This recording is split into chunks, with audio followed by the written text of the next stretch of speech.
Item number 5, invitation by the Right Honourable Speaker to His Excellency the President to deliver to Parliament an address on the state of the nation in accordance with Article 1011 of the Constitution. Your Excellency the President of the Republic of Uganda, it is your mandate under Article 101, Sub-Article 1 of the Constitution at the beginning of each session of Parliament to deliver to Parliament your address on the state of nation. Honorable members, as we welcome the President to deliver his address on the state of nation, we draw your attention to Rule 10 of the Rules of Procedure, which provide in Sub-Rule 4A that the President, while occupying the chair of a state, may make a presidential statement which shall be heard in silence and not followed by any comment or question. I now take the singular honor and privilege to invite you, Your Excellency, to address the August House and the nation by extension. You are most welcome, Mr. President.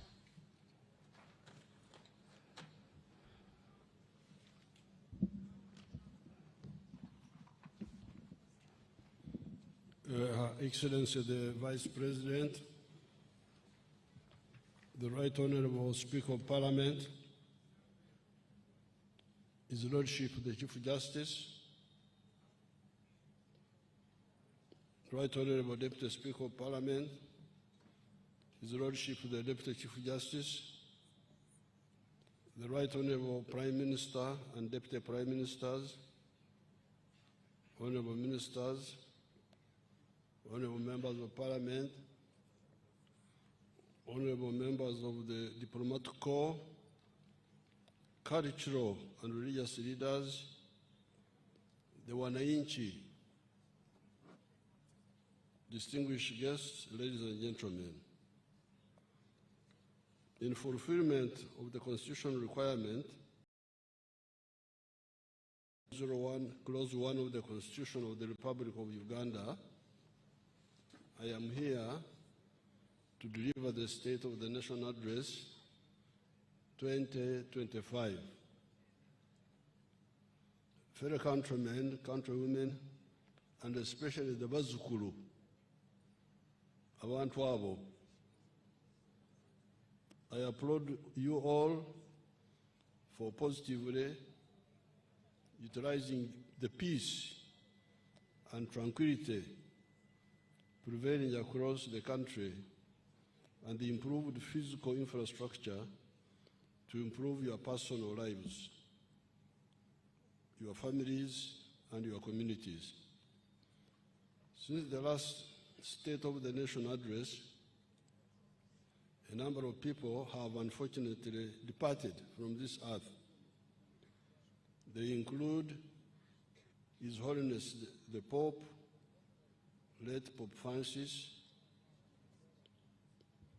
the late Honorable Major John Kazora, former Member of Parliament of Kashari, the late Honorable Sarah Mateke Nyirabashitsi, the former Minister of State for Defense, the late Honorable Muhammad Segirinya, the former Member of Parliament for Kawempe North, the late Honorable Dr. Yako Chisa, the former Member of Parliament for Queen County, the late Honorable Babadiri Margaret, the former woman Member of Parliament for Koboko District, the late Honorable Margaret Komhanji,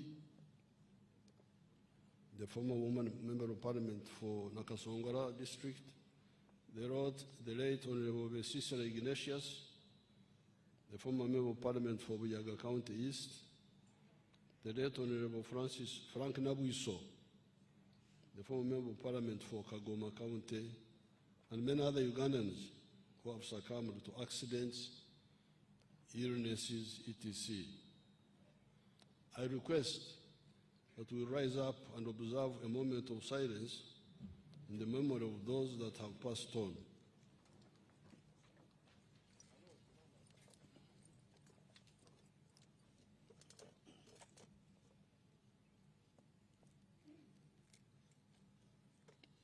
May their souls rest in eternal peace.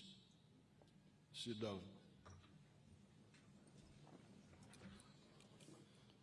In the Gospel, according to St. Matthew, chapter 7, verses 24 to 27, Jesus talked about two kinds of builders. The wise builder who built his house on the rock, and the foolish builder who built his house on sand. When the rain, floods, and wind came upon both houses, that of the foolish man was swept away, because its foundation was weak, while the one of the wise man remained standing, because its foundation was firm and strong. The national resistance movement can be likened to the wise man in Jesus' parable, because we have been able to establish the necessary foundation to catapult Uganda to modernity based on the four principles ideology. The principles are patriotism, love Uganda; Pan-Africanism, love Africa; socio-economic transformation; and democracy. The aim of this ideology is to promote the mass line, i.e., guaranteeing the social uplift of all segments of the society, and not just the few elites. The mass line programs such as UPE and UPE's Universal Primary Education and Universal Secondary Education, the mass immunization campaigns, the wealth creation funds, e.g. Operation Wealth Creation, PDM, Operation Wealth Creation of the Army, where the Army was involved, OWC, Emioga, Parish Development Model, PDM, etc., have led to significant improvements in the quality of life in Uganda. Life expectancy in Uganda is now 63 years compared to 45 years in 1986. This means that Ugandans are now living longer. In 1986, Uganda's population was only 14 million. The National Population Housing Census conducted last year showed that Uganda's population is now 46 million people. The literacy rate has also improved from 43% in 1986 to 80% now. In 1986, more than 90% of the population was trapped in subsistence farming.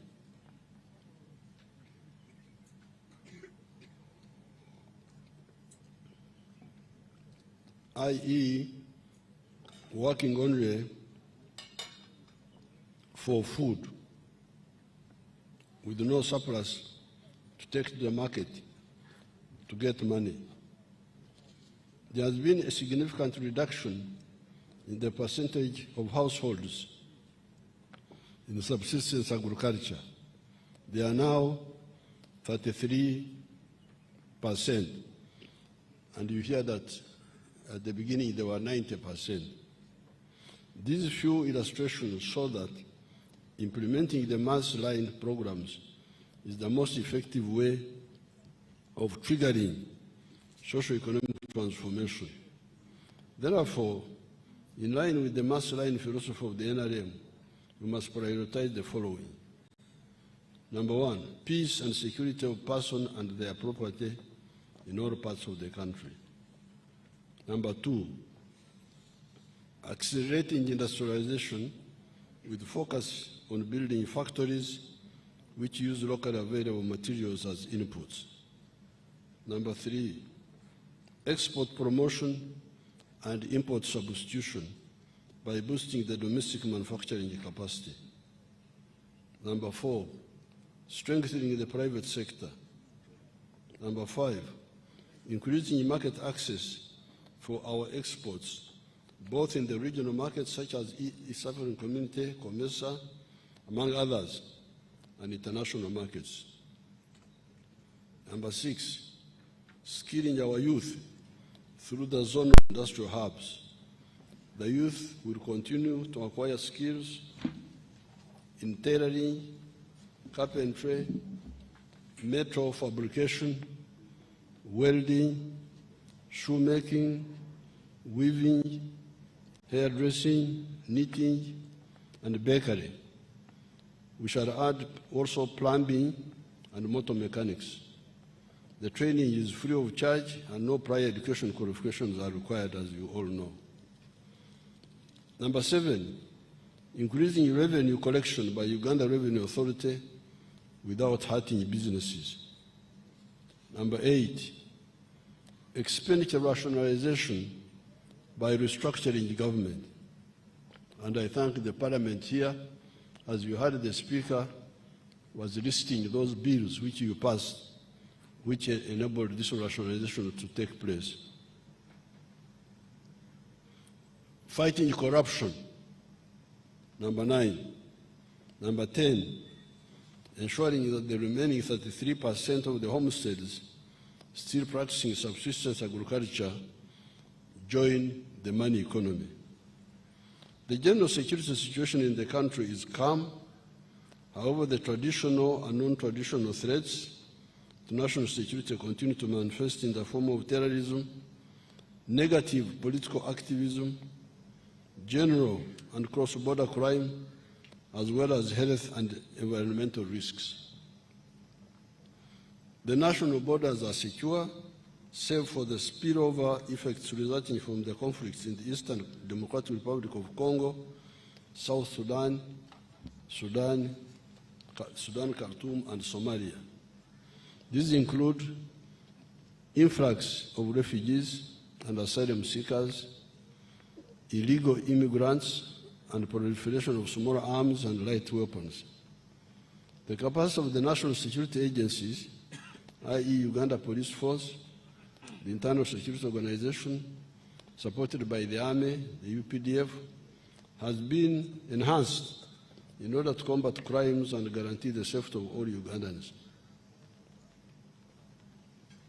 You saw how they stopped this young person who blew herself up the other day because she wanted to go into where people are, but it was foiled. It was intercepted before, and she decided to blow herself up because she was discovered. The security situation in Karamoja sub-region has significantly improved, despite pockets of criminality in the form of livestock thefts and some incursions by the Pokot and Turkana from Kenya. Deployments to stop cattle thefts by some of the Karamojong in the neighboring sub-districts, sub-regions of Sebei, Teso, Lango, and Acholi have been maintained.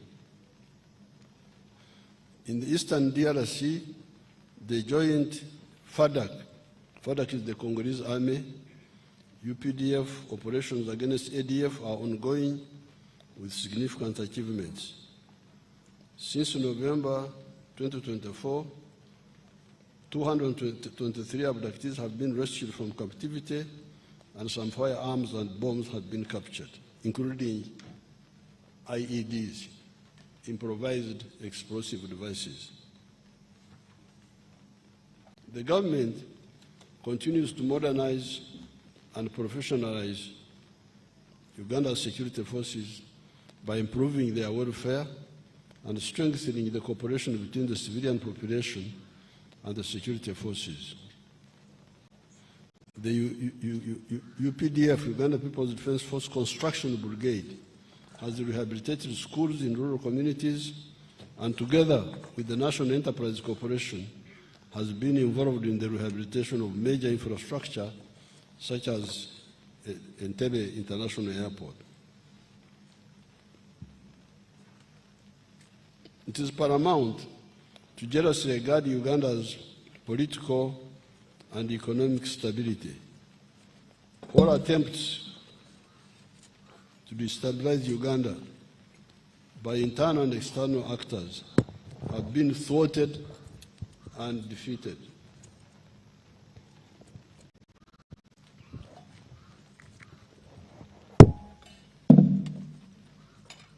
We welcome mutual and non-parasitic collaboration with everybody.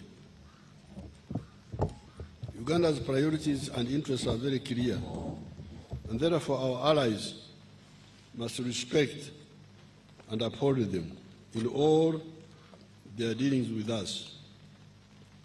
The patriotic leadership in charge of the country's affairs cannot deviate from its historical mission to defend and transform Uganda and Africa on account of threats by some of our allies who misunderstand our goals and methods of work.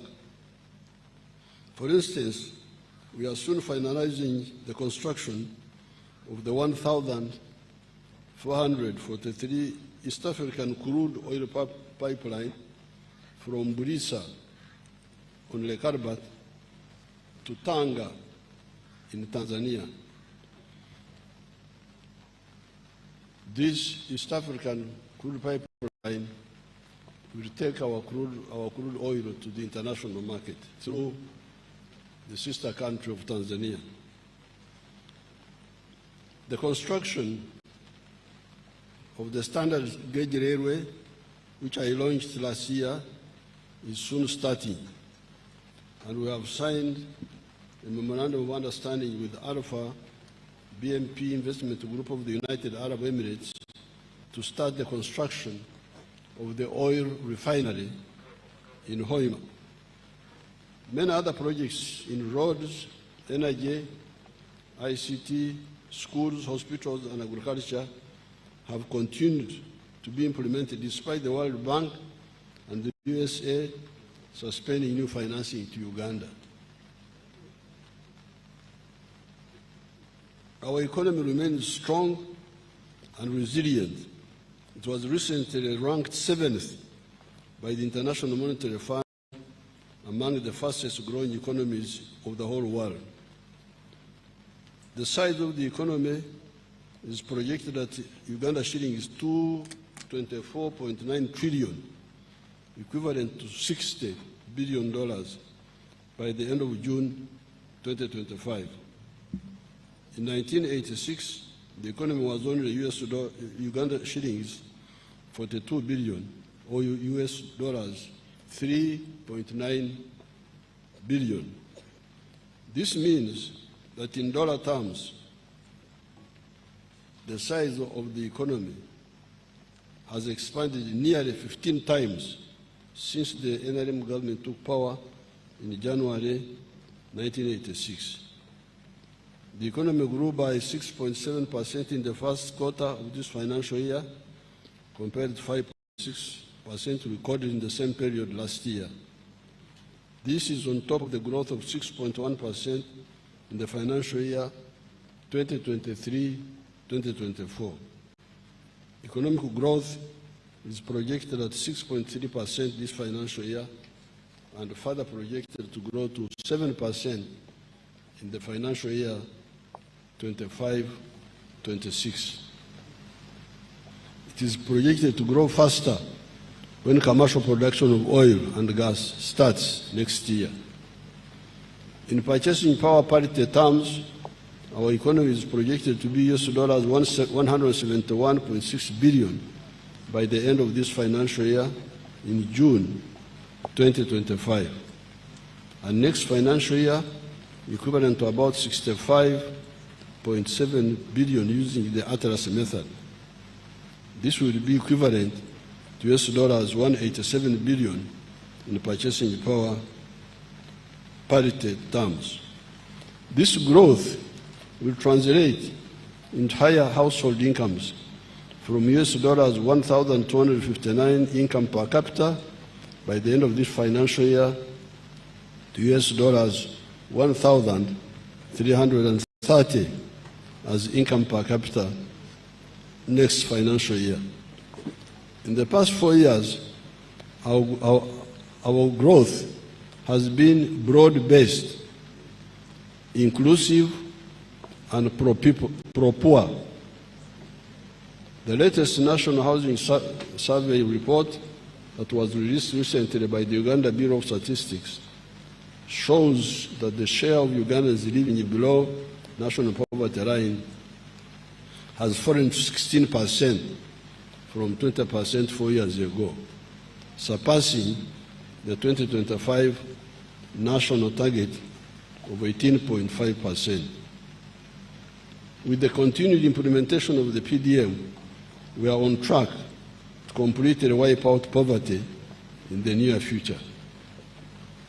The same UBOS report revealed that income inequality has also declined significantly over the last 4 years. The Gini coefficient, a statistical measure used to determine the extent of income inequality within a population, has reduced 38% from 41% in 2020. In the 12 months to March 2025, export receipts from merchandise trade increased by 26% to US dollars 9.3 billion. The Ugandan shilling is the most stable currency in the whole of Africa. During the past 12 months, it has appreciated by 6.1%. Inflation is under control. It is projected at 3.6% in financial year 2024-2025. And Uganda has experienced Africa's second lowest inflation rate in the past decade. Foreign direct investment inflows are projected at US dollars 3.8 billion, while tourism and remittance from Ugandans abroad are projected at US dollars 1.5 billion and 1.4 billion respectively. During the next 5 years, it is projected that Uganda's GDP is going to more than double to USD 158 billion in 2030 in exchange rate terms and US dollars 296 billion in purchasing power parity terms. These achievements are not by accident. They are on account of deliberate and focused government interventions. Cumulatively, over the last 10 years, government has injected 8 trillion shillings in strategic wealth creation initiatives, which have boosted economic performance. These initiatives include: number one, capitalization of the Uganda Development Bank, 1.45 trillion shillings, to provide affordable capital to manufacturers and small businesses. 2, Parish Development Model, 3.4 trillion by the end of this financial year for the poor rural families. 3, Emioga, 553 billion shillings. 4, Youth Livelihood Program, 207 billion. 5, Small Business Recovery Fund, 100 billion. 6, Agricultural Credit Facility, 495 billion. Youth Venture Capital Fund, 12.5 billion. Uganda Women Entrepreneurship Program, 168 billion. Invite Project, 800 billion. The Grow Project, 824 billion. and Uganda Development Corporation, shillings 1.2 trillion, among others. Merchandise goods exports grew by 26% to US $9.3 billion in the year ending March 2025.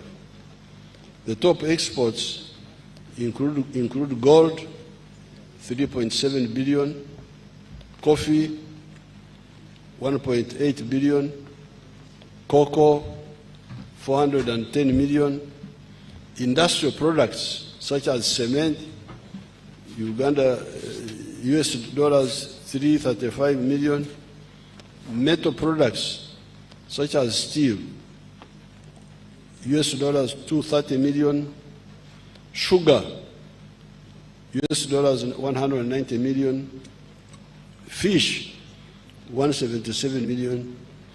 The export value of milk and milk products increased 10 times from US $28 million in 2015 to US $285 million in 2024.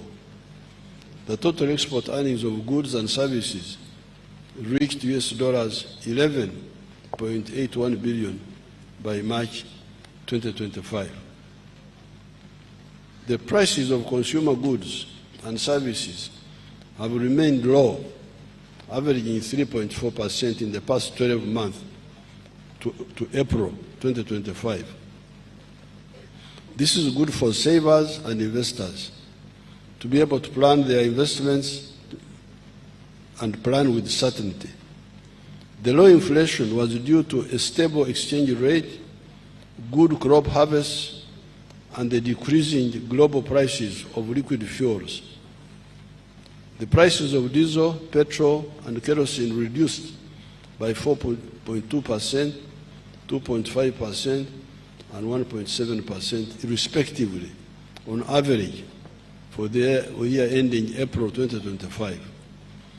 The increased domestic capacity in sugar production has led to a reduction in the consumer prices of sugar by 10.8% in April from what it was the same month a year ago.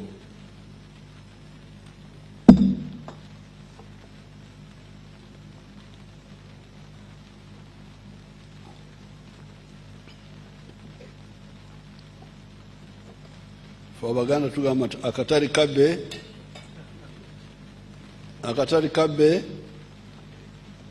temanyi Luganda. Akatari kabbe oli amagumba sona mu mulyango. Bano Baganda bakika ki bannange?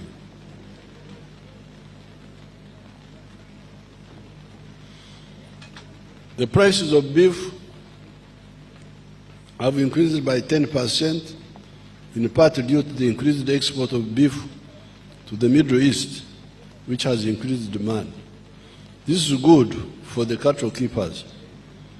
The problem we still have is the disease outbreaks in some parts of the country, as well as cattle thefts. Government has recently vaccinated livestock in most parts of the country, but in some places, there is laxity in implementation of the quarantines.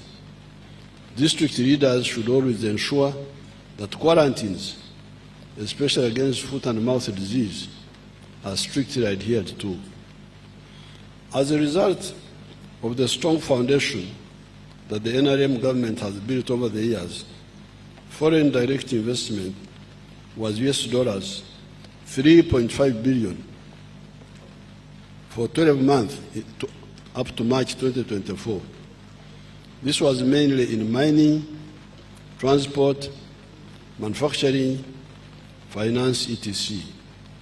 The single largest source of FDI was the Netherlands, 55%, followed by France, 20%, Kenya, 6%, Tanzania, 5%, UK, 4%, and others 10%. In 1986, the government collected only shillings 5 billion in revenue because private businesses and manufacturing had collapsed. When the NRM took power, we embarked on the rehabilitation of the economy and adopted the policies of liberalization and reformation of the public institutions. As a result, the revenue collection capacity has improved. Revenue collection is projected at Uganda shillings 31.9 trillion. This financial year, ending June 2025, equivalent to 14.3% of total economic output of GDP. This is still less than the desired level to finance our development plans. The government plans to collect shillings 37.2 trillion in domestic revenue next financial year, 2025-2026. In order to boost revenue collection, the government will implement the following steps. Number one, enhancing efforts to fight corruption at the URA through regular audits, whistleblowers, and leveraging digital platforms to minimize human interaction. Two, minimizing tax evasion using the electronic fiscal receipt and invoicing solutions, EFRIS, digital tax system, DTS, and intrusive scanners to improve real-time monitoring of taxable transactions, ensure accurate declaration of revenues, and curb under-invoicing. Combating smuggling at border points through extended surveillance using advanced technologies like drones and tracking systems with increased patrols in high-risk areas. 4, adopting specific tax duties to address under-declaration of values, particularly in manufacturing and imports of high-value goods. 5, supporting local governments, including municipalities, to increase revenue collection. 6, recruitment and training of more tax officers at Uganda Revenue Authority and other revenue collection institutions. Our economy is now more diversified and more sophisticated. In 1986, the economy depended only on the 3 C's, which are coffee, cotton, and copper, and the 3 T's, which are tobacco, tea, and tourism. According to a study conducted by the Harvard Economic Lab, in the last 10 years, Uganda added 20 new products to its export basket and has an opportunity of harnessing production of 50 new complex products. Some of these new products include ICT equipment, serums and vaccines, medicines, new pneumatic tires, batteries, gas turbines, electronic integrated circuits, transmission apparatus for radio, telephone, television sets, measuring instruments for physical and chemical analysis, and among others. These new products have contributed to the continued diversification of our exports. Manufacturing is the answer to the challenge of unemployment. Uganda has got raw materials and human resource that can support factories specializing in the manufacture of automobiles, electronics, steel, textiles, furniture, food products, pharmaceuticals, aluminium products, etc. Some of the new products which are manufactured here and contributing to our export earnings include an electronics manufacturing plant in Namamvi Industrial Park, producing 120,000 hair dryers and 60,000 refrigeration parts per year. Number 2, pharmaceutical companies producing 4 million single HIV pills and 2 million other medicines per year.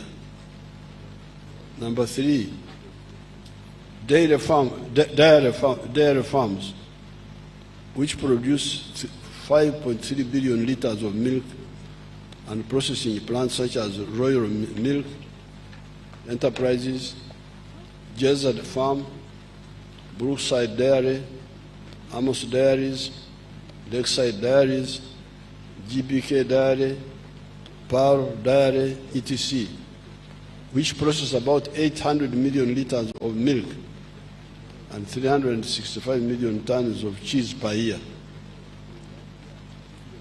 Number 4, cut flowers worth US dollars 120 million being exported to Europe and other countries per year. Number 5, 2,000 tons of avocado and 4,000 tons of bananas being exported to countries like South Sudan, Kuwait, Thailand, and South Korea per year. Electronics, pharmaceuticals, and solar energy products worth US dollars million being exported to the regional international markets per year. Therefore, with the roads and electricity we have now, the emphasis on skills development and the entrepreneurial spirits of Ugandans, the country can increase the share of manufacturing goods in total economic output to the levels of South Korea, Thailand, or Malaysia. In Uganda's case, this is currently valued at US dollars 8 billion.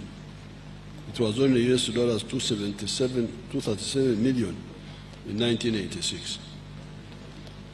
The return on investment in Uganda is high. It averages 14% per year and can be higher in some sectors compared to an average of only 5.2% in Europe in 2022. This is very important for you to understand that when you invest here, you make profits more easily than when you invest in Europe. In Europe, 5.2%, here more than 14%. If you invest in Uganda, you get back your initial investment capital in about 5 to 7 years, and the rest is profit, which our laws allow you to repatriate without restrictions. Government has put in place a strategy to increase the size of the economy to US dollars 500 billion by 2040 or earlier. My people talk of 2040, but me, I want it earlier. This strategy identifies 4 anchor sectors.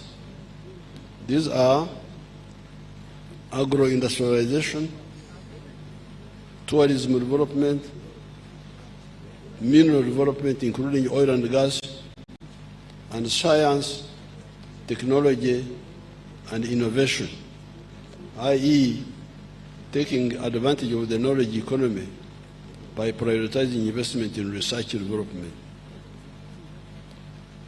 Agriculture production and agro-industrialization.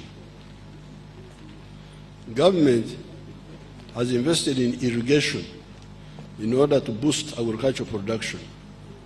This is because the provision of water for irrigation reduces the likelihood of crop failure on account of water scarcity. Although Uganda's irrigation area has increased from 22,000 hectares to 23,000 hectares, the country, however, has an irrigation potential of 3 million hectares. We have got 3 million hectares which can be irrigated. And here we have only irrigated 23,000 hectares of the 3 million. In order to achieve this goal, government is accelerating the construction of solar-powered irrigation schemes, medium-scale irrigation schemes, earth dams, communal and individual valley tanks, and large-scale irrigation schemes across the country. The construction works for 92 solar-powered irrigation schemes have been completed, adding an irrigation area of 900 acres. These are in the districts of Apache, Buweju, Buyukwe, Bukomansimbi, Bulisa, Bushenyi, Butambara, Buvuma, Gomba, Hoima, Isingiro, Kakumiro, etc.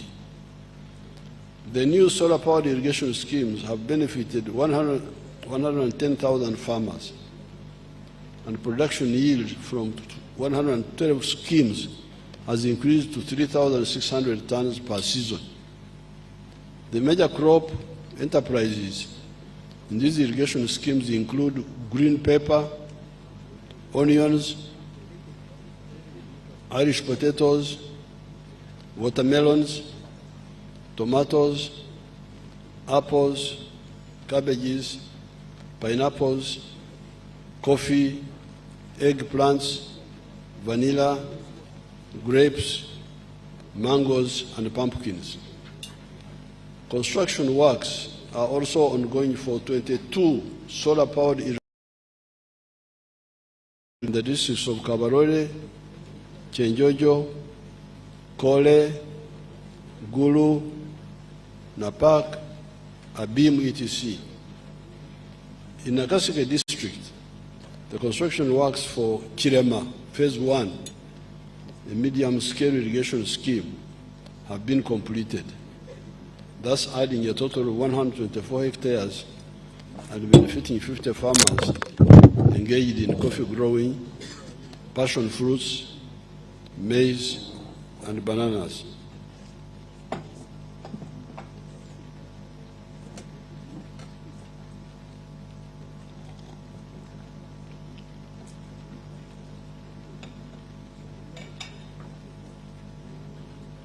Magezi g'Abaganda.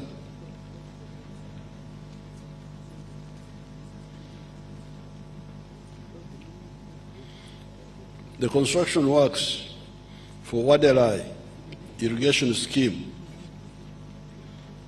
1,000 hectares in Pakwach district, stand at 93.5%.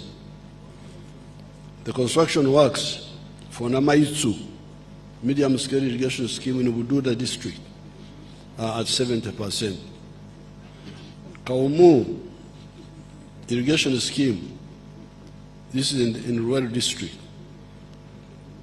is at 90%, among others.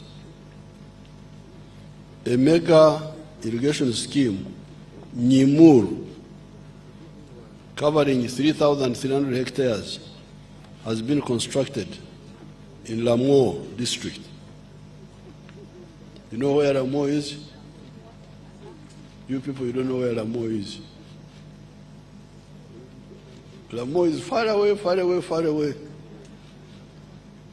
on the Sudan border, South Sudan border. Other construction works include Achomai irrigation scheme in the Bukedea district, covering 1,480 hectares and targeting 1,600 households. Atari irrigation scheme in Kwen Buramburi district, covering 680 hectares, targeting 2,667 households. And Namatara irrigation scheme in Budaka, Mbare, Butareja districts, covering 3,450 hectares, targeting 4,923 households. The current production of milk stands at 5.4 billion liters at the end of 2024, compared to 2.5 billion liters in the financial year 2017-2018. We have also identified and secured foreign markets through government-to-government interventions, e.g. Algeria, Nigeria. These countries are now buying our powdered milk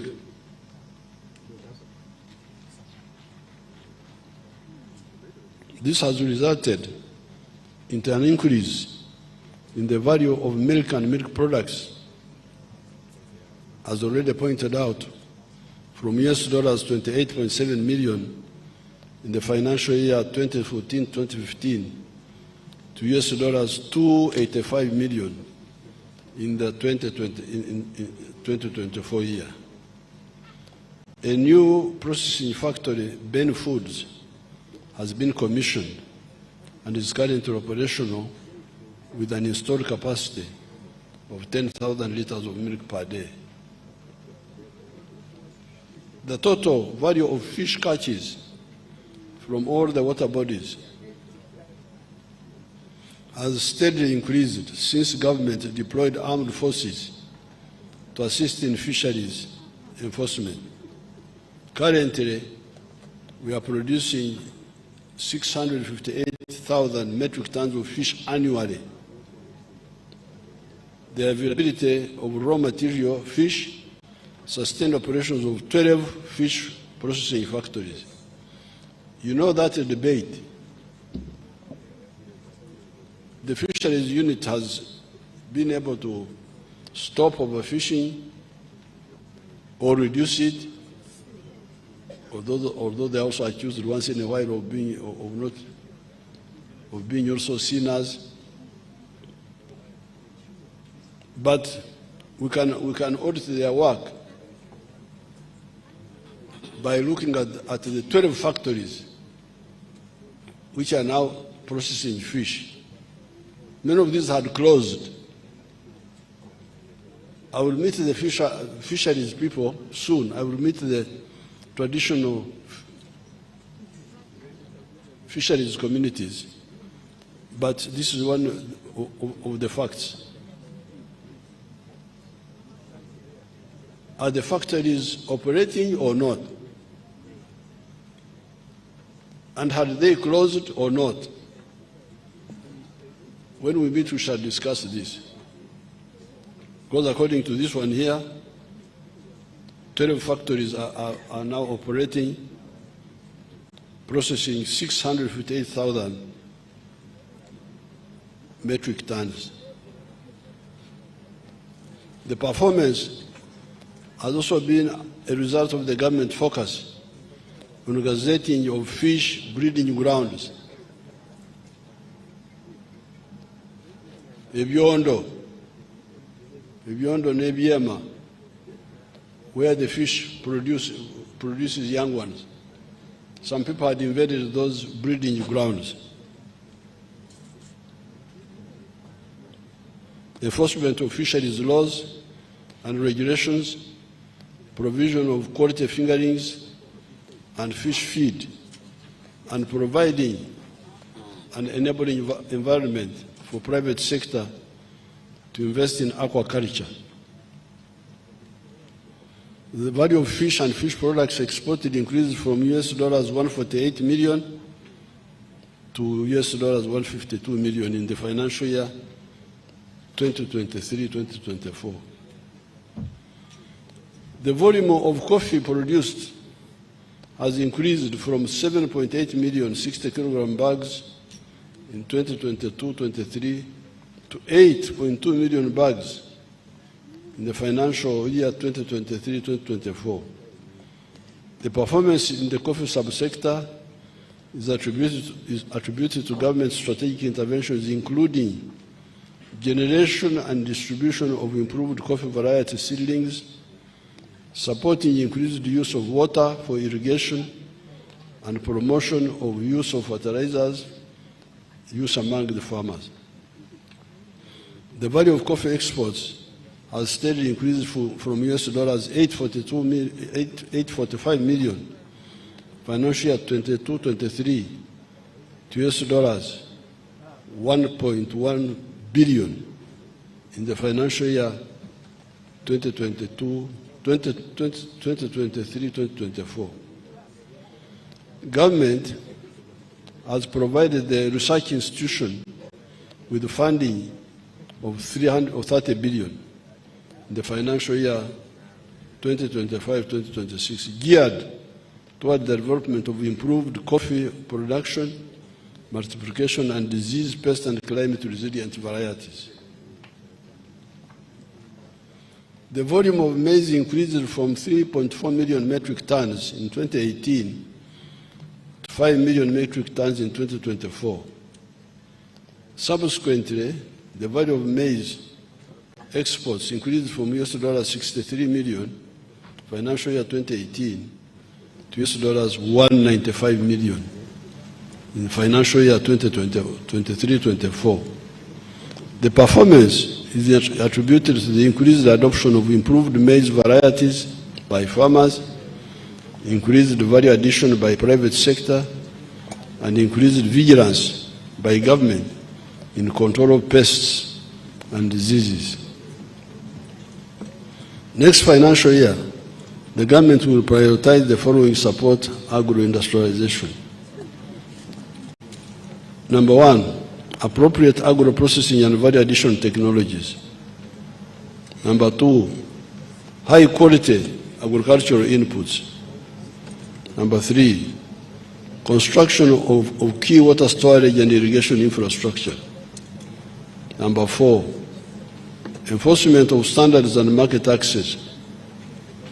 Number five, establishing appropriate post-harvest handling and storage facilities and infrastructure. Number five, disease, pest and vector control. Number seven, supporting vertical and horizontal value addition for production of high-value multi-input products such as nutritional foods, baby foods that use several products like milk, eggs, maize, vegetables, fruits, etc. We must add value to all these products which we are producing now. The eggs, if the eggs are too many, where will you put them? The internal market may not be enough, and the regional market may not be enough. So the answer is to produce baby foods, nutritional foods, so that we can export to the international markets. Number eight, extension services. Number nine, investment in fertilizer production. Number 10, certification and regulation of agricultural inputs and provision of appropriate finance for the various components of the agricultural value chain, among others.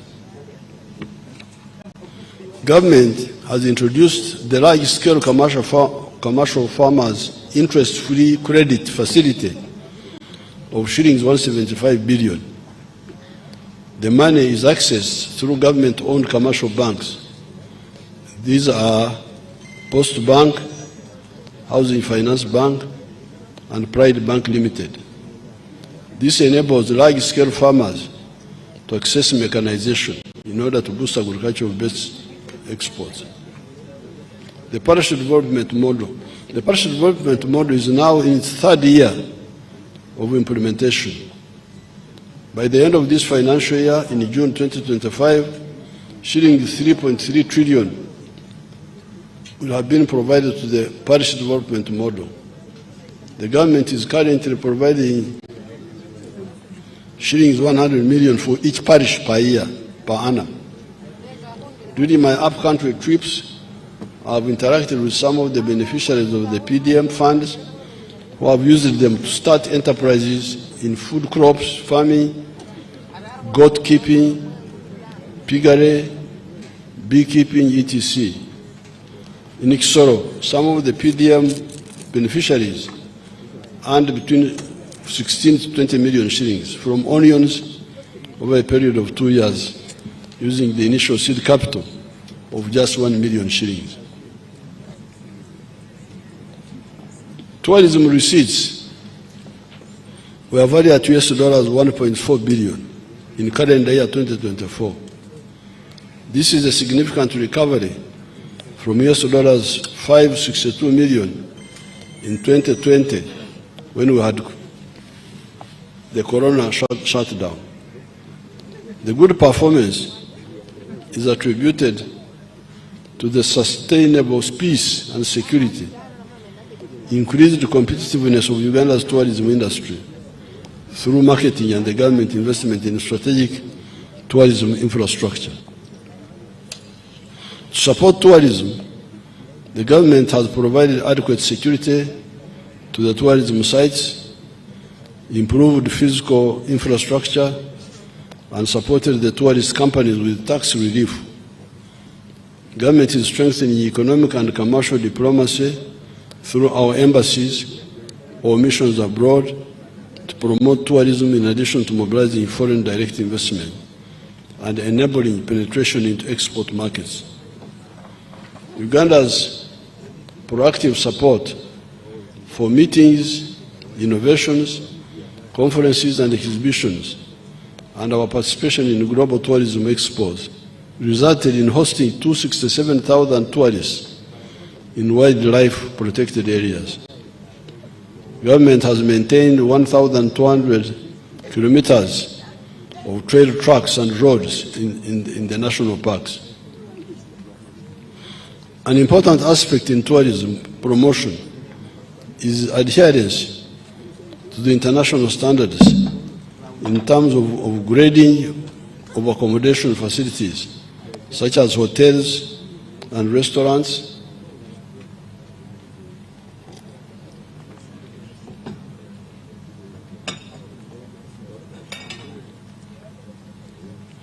hygiene and sanitation facilities, and access to cheap and stable communication facilities and the internet. In this regard, the government is upgrading the internet gateways to reduce the internet costs and increase the speed of internet connections. The priority areas for tourism development next financial year and in the medium term include: number one, branding and marketing of Uganda as a tourism and investment destination. Number two, infrastructure development and construction of sanitation infrastructure in tourism sites. Number three, construction of refreshment centers and highway road signage and sanitary facilities. Number five, improving tourism security. Number five, hospitality standards and training. On the side of minerals, Uganda has got a number of mineral resources in almost all parts of the country. These include oil and gas reserves, beryl, lead, lithium, silver, zinc, kyanite, feldspar and diatomite, manganese, diamonds, uranium, iron ore, vermiculite, limestone and marble, gold, graphite, aluminium clay rich in rare earth elements, phosphates, and iron ore in Muko, from which you can make high-quality steel and sand. From these resources, Uganda has the opportunity to industrialize quickly with acquisition of technology and specialized skills development, which is tailored to industrialization. Until recently, when we started refining gold, our minerals were being exported in raw form. We were exporting raw materials. Africans who are here, please, from other countries. This is the disease of Africa. Exporting raw materials. Matière première, français. Very bad material première.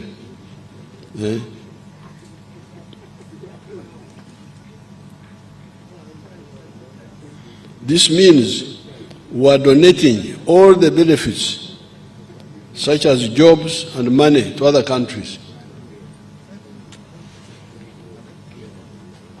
I don't have time to give, like if you take iron ore, at one time, if you would export a ton of iron ore they would give you $47.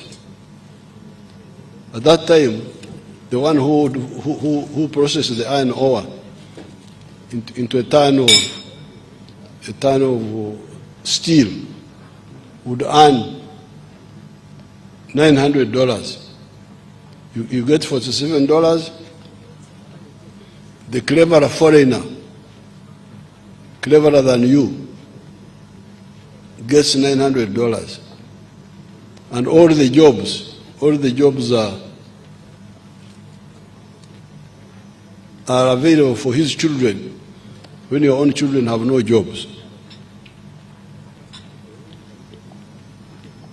Government has stopped, I have banned completely the export of unprocessed minerals.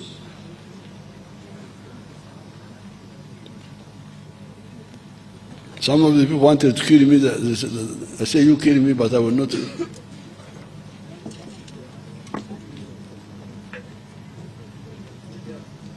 In Tororo, where we have got a large deposit of limestone, and Kabare, where we have got iron ore, the government has facilitated the use of these minerals for making cement and steel, respectively. In Kabare, we have put in place the infrastructure for mining the iron ore, from which domestic steel manufacturers have started making high-quality steel. There are now 10 gold refineries in the country, producing gold which is refined to 99.9% purity. There are gold mining activities in Busia by a Chinese company called Wagagai, and the government embarked on the registration of artisanal miners in Buhweju, Busia, Mubende, Kasanda, and Karamoja. Registration will be expanded to cover all artisanal mining areas in the country. In Moyo, there are gold reserves and a huge limestone deposit apparently, which is raw material for cement production.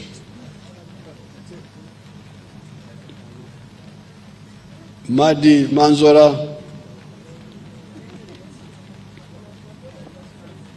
we currently have 3 cement manufacturing plants, namely Tororo, Hima, and Simba Cement, and high-quality tin smelting plant in Barara with an annual capacity of 1,600 tons. A number of cement factories are coming up in Karamoja. Government is also facilitating the establishment of a modern mineral laboratory in Entebbe, which is in the final stages of accreditation to international standards. This financial year, the government started the capitalization of the Uganda National Mining Company. This company will take an equity stake up to 15% in all medium-scale and large-scale strategic mining operations in the country. This is to ensure that as we attract foreign direct investment capital, the country benefits directly in addition to monitoring what is happening in the sector. The company will be capitalized to a tune of Uganda shillings 500 billion over a 5-year period. Oil and gas. With regard to oil and gas production, the government is investing in the requisite infrastructure for commercial production. Kabale International Airport is near completion, and 700 kilometers of tarmac roads have been constructed in the Albertine area. The civil works for EACOP, East African Crude Pipeline, are scheduled for completion next financial year, both in Uganda and Tanzania. The Uganda National Oil Company commenced the petroleum bulk trading business in August 2024. The objective is to ensure security of fuel supply, reduction in the petroleum pump prices, and ensure quality of petroleum products on the market. Hence, the government started implementing this initiative. Since the government started implementing this initiative, Uganda has experienced some reduction in fuel pump prices. We rejected the old mistake of a whole country like Uganda buying petroleum products from middlemen in Kenya. Can you imagine? Your people were buying petroleum for Uganda, Republic of Uganda, member of United Nations, from middlemen. Can you imagine? You can't believe what happens in Africa. I didn't believe it.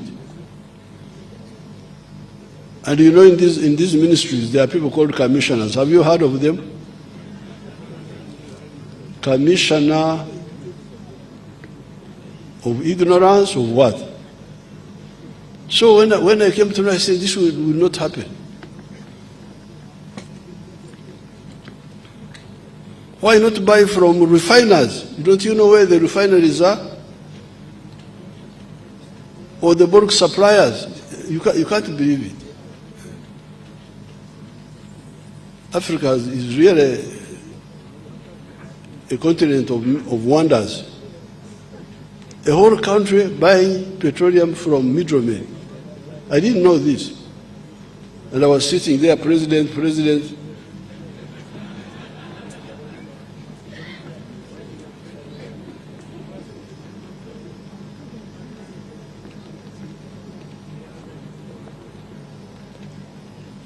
In the minerals sector, government investment next financial year will prioritize the following. Number one, establishing the quantities of the remaining mineral reserves. Number two, strengthening the mineral tracking system to improve transparency. And number four, adequate capitalization of the Uganda National Mining Company. Number four, the governance framework and the fiscal rule for mining sector. Number five, expediting finalization of the East African crude pipeline. Number six, prioritization of construction of the oil refinery and refined products pipeline. And number seven, commencing the construction of the Kabarega Industrial Park to attract petrochemical industries, among others. Science, technology, and innovation. I want to commend Ugandan scientists for nurturing our nascent knowledge economy. Our scientists have been active in developing automobiles, vehicles. You show them the vehicles, you show these honorables and all these powerful people. Motoka zaffe bannange ziruddawa ziteekeko. Temulina motoka zaffe, mulina abakulu bokka be bali abakulu tebamanyi. Bannange mugirabye Kira. Our visitors, freeze it there. Kakabagirabire ddala. Laba bano bagiteekako ne bajjaku.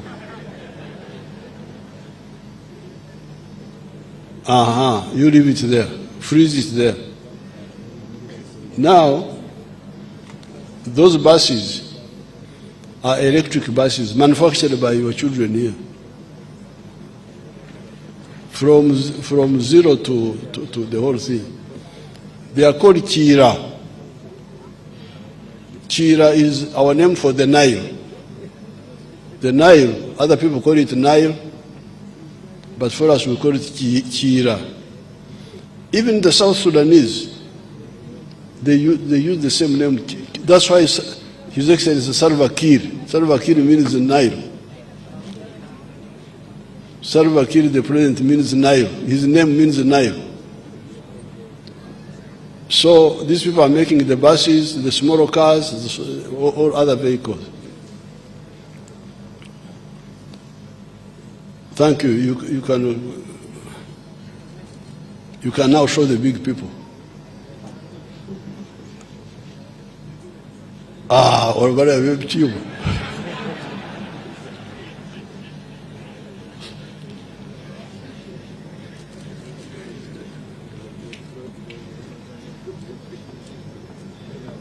I want to commend Ugandan scientists for nurturing our nascent knowledge economy. Our scientists have been active in developing automobiles, vaccines, electronics, therapeutics, diagnostics, and other healthcare tools. The innovations include, number one, the Kira vehicle plant in Jinja, which has an annual capacity of 2,500 vehicles and employment potential of 12,000 direct and indirect workers. There are 39 buses operating on our roads from Kira, and 30 buses are under production. The plant has secured a market in West Africa to supply about 3,700 electric buses. Number two, dye biopharma manufacturing facility in Matuga. Can you show it to us, that one there? That one is a clever Ugandan who is heavily supported by the government. But he has also attracted some support from other places. The biopharma manufacturing facility in Matuga has filed more than 100 patents in the United States, including a cancer treatment technology based on the gene therapy, a highly potent gene therapy technology for red blood cells generation by the bone marrow, an mRNA vaccine that treats brain degenerative tissue disease, an anti-malaria vaccine, a vaccine for HIV, a one-month insulin shot, a type 1 diabetes vaccine, a universal foot and mouth disease vaccine, and a biological molecule for penicillin. All these patents are there. You can check them by your people. Magora. I don't know whether is Magora here. If he's here, you could stand up and you see him. Number three, developing the vaccines of the Crimean Congo hemorrhagic fever and the Rift Valley virus. Number four, accreditation of the Alphasan vaccine manufacturing facility to produce anti-tick vaccines for the second phase of clinical trials. Number five, Professor Wang's clinical trials of his natural therapeutics. He's also establishing an internationally certified production facility in Soroti Industrial Park. Number six, the PCR kit developed by scientists at Makerere University to conduct more than 2 million tests at 50% of the cost of imported alternatives. This has saved the country US dollars 37 million in imports per year. Number seven, Guru University developed highly effective rapid test kits to crop diseases for cassava and sweet potatoes. Number eight, the engineering development and innovation centers in Rebtete, Chirhura district and Namamvi are enhancing capacity for industrial technology, metallurgy, electrical and electronics, civil engineering, automotive technology, agricultural mechanization, and construction machinery. Number nine, the presidential initiative on banana industrial development plant in Bushenyi. Can you show us that one? Bushenyi Banange. Bushenyi Banange.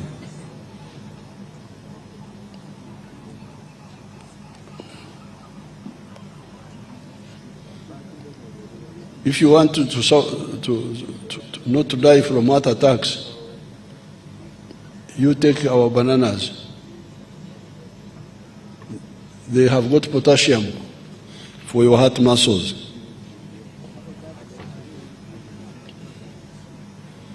The Presidential Initiative on Banana Industrial Development, PBID plant in Bushenyi, has significantly increased commercial production capacity to 140 metric tons of fresh matoke. Matoke is what we call bananas in our language, per day. The plant has sale orders from the Royal Kingdom of Saudi Arabia, Qatar, and Italy. Over the last 17 years, the NRM government has prioritized infrastructure development, especially the roads, the railways, and electricity. We now have a solid foundation to support industrial development. All parts of the country are interconnected using tarmac roads and good marathon roads. This means whatever is produced in the country can easily reach the markets.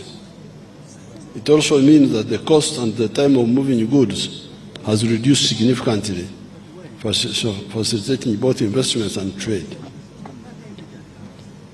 The stock of tarmac roads is now 6,199 kilometers, compared to only 1,900 kilometers when the NRM took power in 1986. Of these 1,900 kilometers, only 114 kilometers were in fair condition, while the rest, totaling 1,786 kilometers, were in poor condition. The roads to commence construction to tarmac standard next financial year include: number one, 23.6 kilometers Yumbe Ure Road and Bridge. Are my Yumbes happy? Award 4. 69.3 kilometers Katine Ochero Road. Apoyo. And 2.9 kilometers of town roads in Kaberamaido and Karaki towns. Number 3, 105 kilometers Chenjojo, Chihura, Buizi, Rwamwanja, Kahunge, Mparabwizi. Mwebale muno. 56.3 kilometers Iganga, Bulopa, Kamuri, Jinja.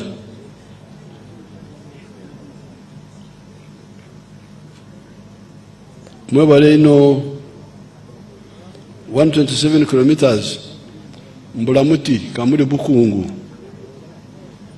At long last.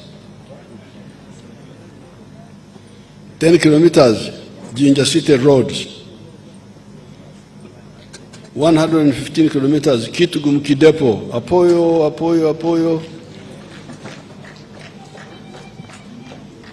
88 kilometers Ishashakatunguru Road. Mwebale Mnonga. 65.3 kilometers Luku Karangara Mlabana Road. Do the buses have their own language? Bogera Uganda. Kare, Bagenderao.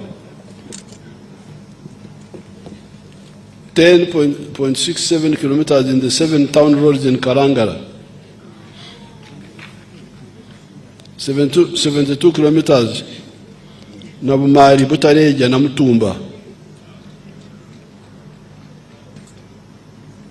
73 kilometers Karenga, Kapedo, Kabong. 69.6 kilometers Kotido Kabong Road.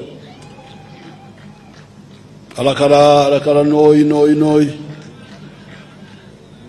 25 kilometers Buburo, Bududa Sakiro Road, Hakagutako Banange. Abamasaba. 21 kilometers, Mbale Nkokonjeru Road.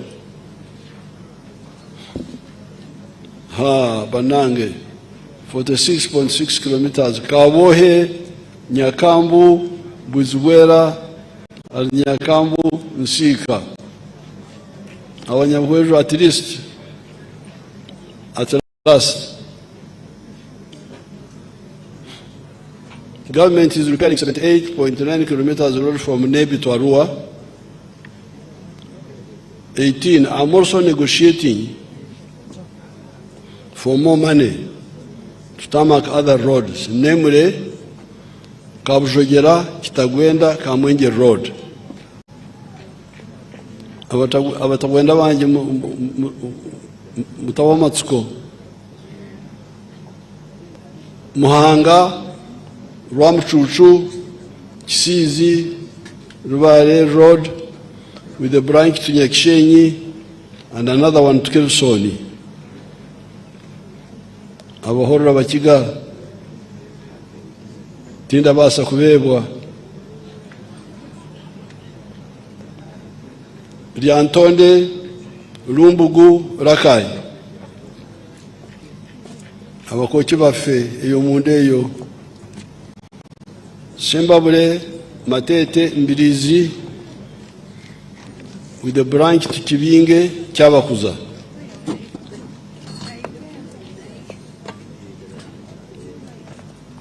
Myanzi, Kasanda, Kiboga. Abantu bange be Kasanda akaluru mukatereze utereza akaluru eyo.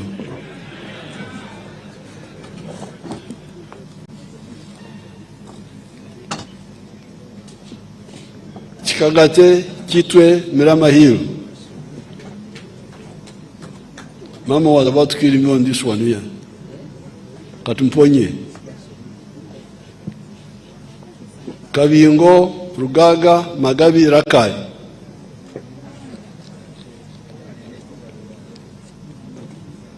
Ruero, Butarangwa, Ngoma, Buyamshenyi, Masindi. Kayunga, Bale, Galilaya. I'm going to get additional money for these roads because we have been talking about them for a long time.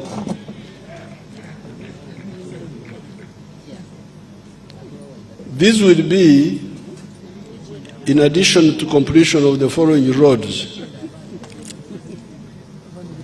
92 kilometer Muyembe na Kapiripirit and 25 kilometer of service roads. 21 kilometer Kira Matuga Road, an improvement of the 5 junctions. 26 kilometers of Tororo Busia Road, and Mayuge and Busia Town Roads. 6.6 kilometers Kawuku Werenga Road. 100 kilometers Apache Lira Poranga. These are already being worked on. They are going to be finished. And 1.6 kilometers to Namagonde Bugiri Fuel Tank Reservoir. The roads for maintenance or reconstruction include Kampala Jinja Highway, 72 kilometers, Busunju Kiboga Hoima, 145 kilometers, Mubende Road, Mitiana Mbende Road, 86 kilometers, and Mubende Chenjojo Road,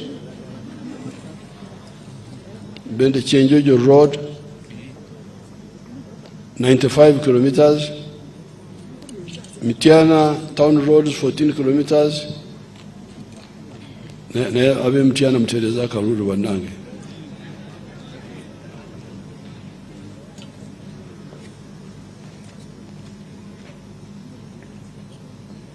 Buno busajja buliyeyo tubona kye bukola butabula.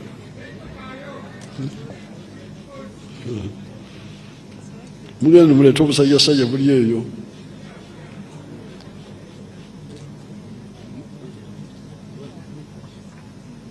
Arui Nebi Road, 33 kilometers. This is in West Nile.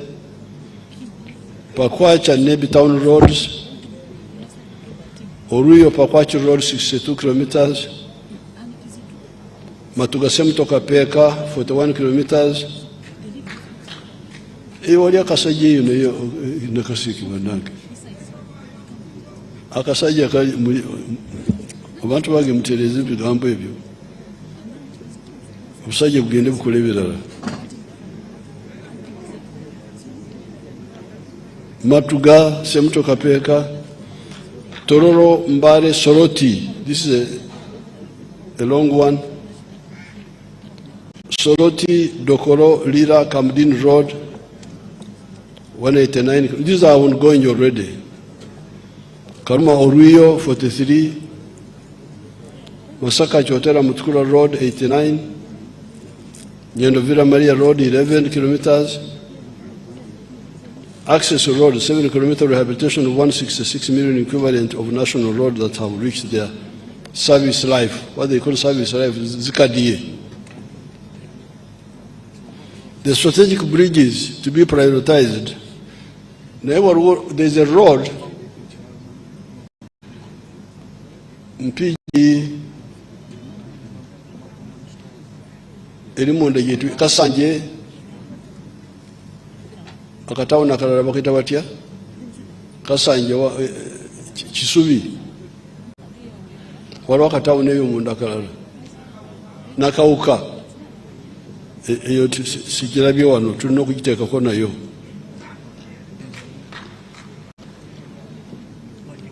Naye abantu batereeza obululu bannange kubanga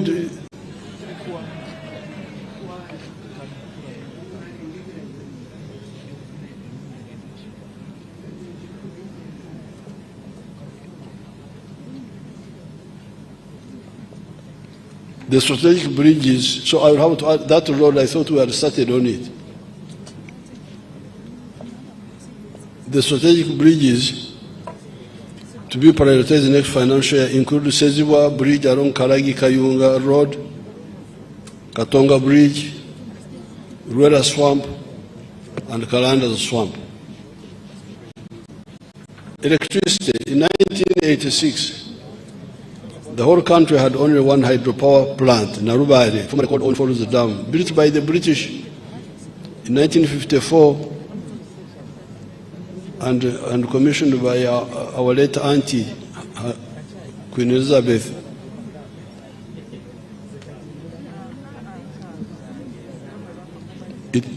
With the maximum capacity of 150 megawatts of hydroelectricity. There are now 4 large hydropower plants at Narubare, Chira, Isimba, and Karuma, with a combined generation capacity of 1,163 megawatts. Other sources such as Chigwabya, Sabo Konge, solar power in Mbende have added another 888 megawatts. This brings the total installed electricity generation capacity to 2,052 megawatts. However, given the growing electricity demand arising from the new manufacturers, this is very inadequate.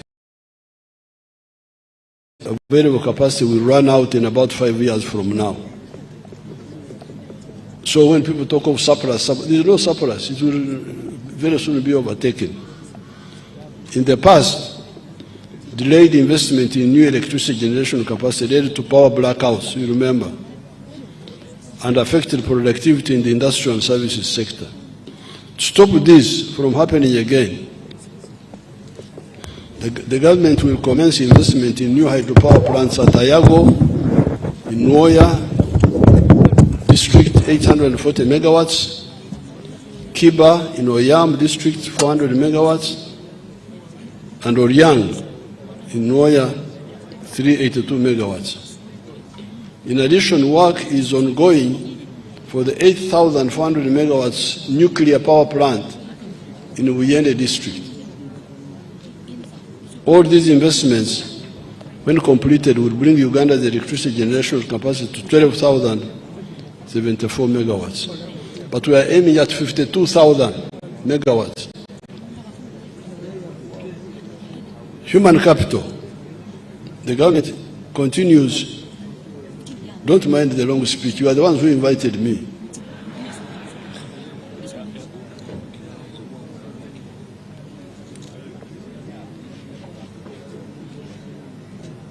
The government continues to focus on attaining a good standard of health for Ugandans and those living in Uganda. The prevention strategy remains the most powerful tool for fighting diseases. Therefore, I urge all Ugandans to adopt healthy lifestyles by exercising, maintaining personal hygiene, eating nutritious foods, sleeping under a treated mosquito net, refraining from dangerous practices like smoking, sexual promiscuity, etc. While the government is investing in improving the health infrastructure across the country, it is the responsibility of every individual to ensure that they live a clean and safe environment, in a clean and safe environment, and to avoid falling sick. Government has invested in a number of health infrastructure projects. These include infrastructure development for the Uganda Cancer Institute and regional cancer centers, the Uganda Heart Institute, intensive care units, and imaging centers for referral hospitals. Construction of new maternity wards and staff houses in the health center tools that are being upgraded to Health Center 3 is currently ongoing. This has significantly increased the health facilities in all districts across the country. For example, when I visited Yumbe district recently, I found out that Yumbe alone has 26 Health Center 3s. This means that our people, especially children and expectant mothers, no longer have to travel long distances when they get sick or when they are going to give birth.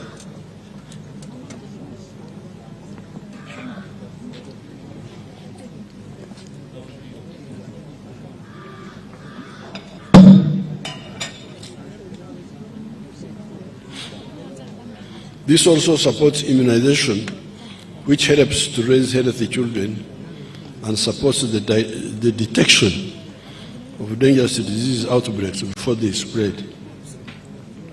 Government has supported the establishment of a pharmaceutical industrial park at Namamve, which is producing surgical gloves and examination gloves, disposable syringes, human drugs like magnesium sulfate, and the paracetamols.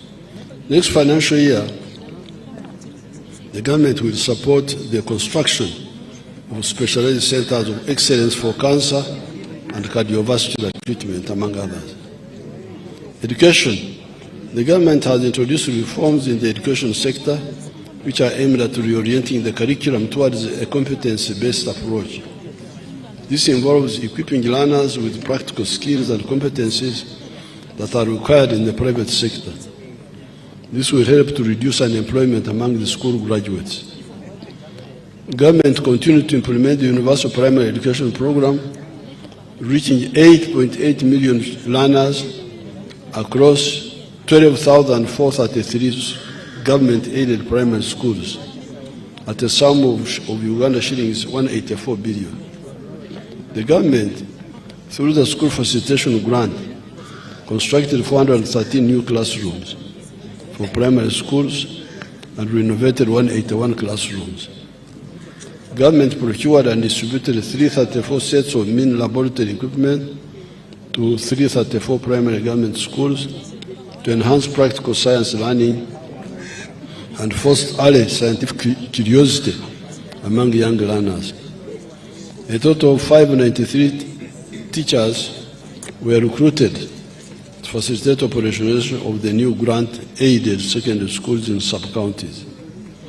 The government has successfully completed the construction of an additional 50 seed secondary schools under the Uganda Intergovernmental Physical Transfers Program, bringing the cumulative total to 161 seed schools out of the 259 planned.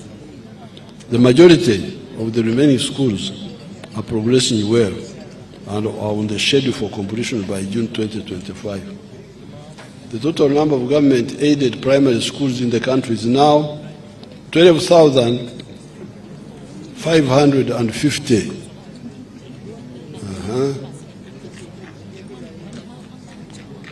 People normally talk of parishes which don't have government primary schools. But how many parishes are there in Uganda? It is because some of the parishes have got more than one primary school. Otherwise, 12,000 would have covered every parish. Because remember, the villages are 72,000. And there are normally about 5 or 10 villages in a parish. So the primary schools are supported by the government are now quite many. But some of the parishes may have more than one. The total number of government-aided secondary schools is 1,416. The technical and vocational schools are 189. And the government degree awarding universities are 12. That is the infrastructure of education in the country now. The proper management of our water and environmental resource is a major contributing factor to public health, agricultural productivity, and climate change adaptation. The National Population and Housing Census Report of 2024 showed that at least 8 in 10 households now have access to improved water sources, i.e. piped water, protected springs, etc.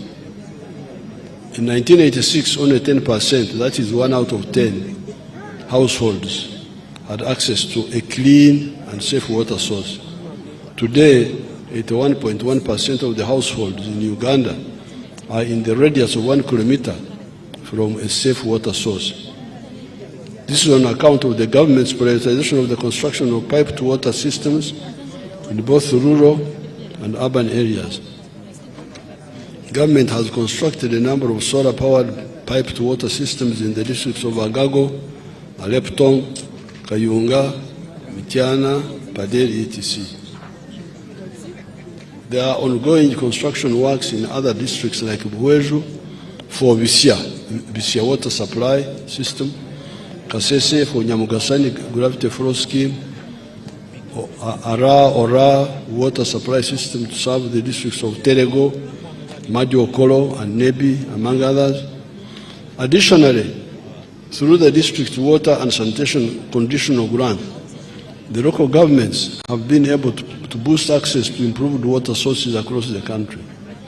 The local governments have constructed a total of 2,564 taps, serving 452,000 persons, drilled 709 deep boreholes, serving 212,000 persons, and 128 protected springs, serving 43,000 persons. They have also constructed 109 rainwater harvest tanks, servicing 652 persons, and 79 production wells.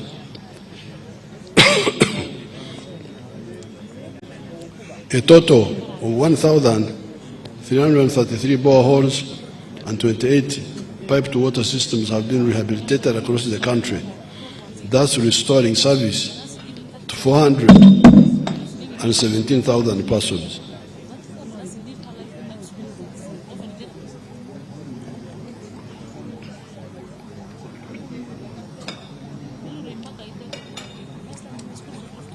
Regional integration.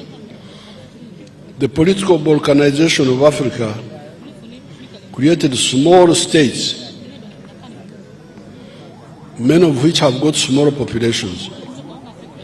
Uganda, with 46 million people, is one of the bigger states. The solution of this problem is regional integration. The whole of Africa has got a very high population of 1.4 billion people, 1.5 billion. But this population is broken up into small units. Smaller populations mean smaller markets. The problem is compounded by a low purchasing power because of low incomes. So you have got smaller populations with low incomes. How will they support business? There are also problems in the regional market, such as the lack of roads and lack of communication to enable us to fully exploit the regional market. That is why, for instance, Uganda has undertaken the construction of the Mpondwe to Ben Highway to ease connectivity between Congo and Uganda. If we mobilize the whole of Africa to remove all trade barriers, we shall no longer worry about being shut out of markets in Europe or the USA. During the budget, I will speak more about this issue of integration. I think now, let me finish so that people can survive and go home.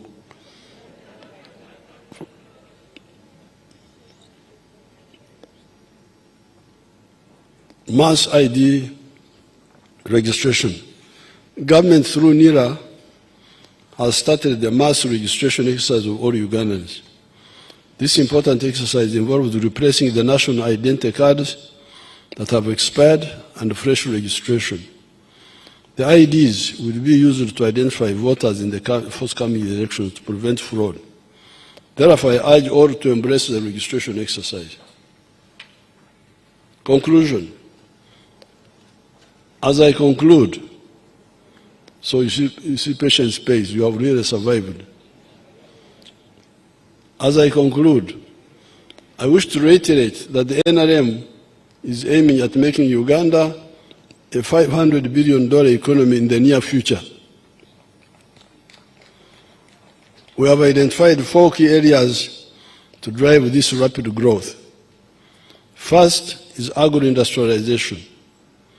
We must add value to the abundant agricultural raw materials that we, the wealth creators, are producing: coffee, dairy products, beef, fish, fruits and vegetables, cocoa, cereals, poultry, piggery, cotton, tea, etc.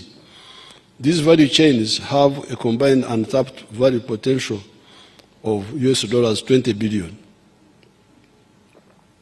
Second is tourism and travel.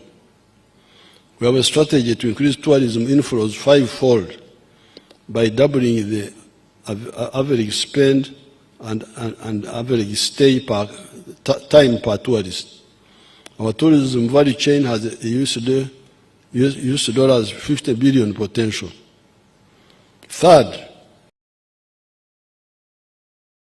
including oil and gas, we are finalizing quantification of our mineral deposits.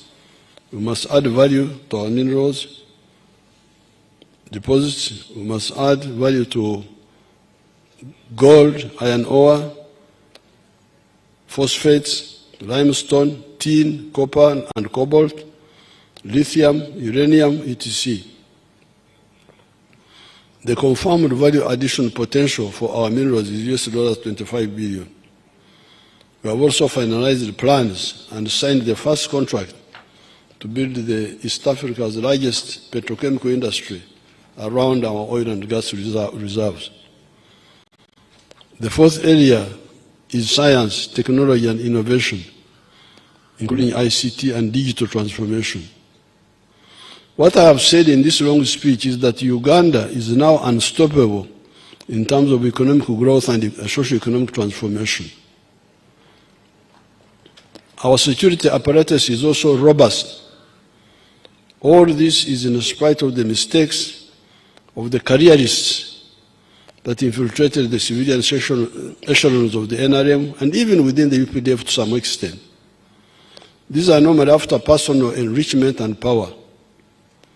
They hardly bother with salvation policies of Uganda or Africa. During the budget speech, I will talk about 2 issues: corruption and the East African Federation. In spite of these mistakes and the external meddling, as you have seen, Uganda is unstoppable. Why? It is on account of our correct position on philosophy, ideology and strategy, and the fear of God. Therefore, the malignment notwithstanding, Uganda is moving forward. It is now irreversibly a middle-income country with a GDP per capita of $1,263, as already pointed out. It is number 7 among the fastest growing countries in the whole world. The source is the IMF. IMF, when you hear a cow talking, then what are you asking?